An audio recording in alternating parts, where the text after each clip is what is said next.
The Toyota life chose me. I could, and I will, I'll talk for as long as you guys let me talk about all the reasons why. It's a family feel. I've been with Toyota for over 3 decades. There's nothing better than having a car that's come into the store that might have an issue and fix that car and give it back to that customer better than you received it.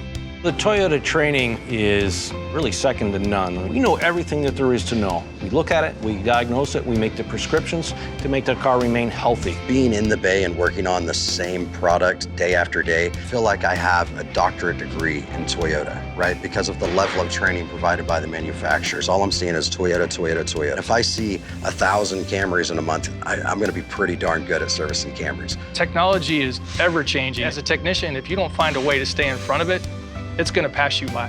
We have access to any information that we need. Toyota has over 1,200 dealerships. And if there's an issue at one dealership on a particular vehicle, we're all looped in. As a technician, I can look online, find the bulletin, find the notes, perform the repair, get them on the road as fast as possible. We also want to make sure that we're following processes. We do it the right way so that our customer's vehicle remains safe and operating condition. Keep your Toyota Toyota. Find the problem and do the job right. We take pride in the fact that if your vehicle leaves, it's not going to come back for the same concern. The same factory parts that came on your car brand new are the parts that we're going to replace if needed at a Toyota dealership. The customer gets what they expected, they got what they paid for, and they know that they're driving their vehicle down the road and it's safe. And that's what we have to do as Toyota technicians, find a way to best take care of our customers so they become customers for life.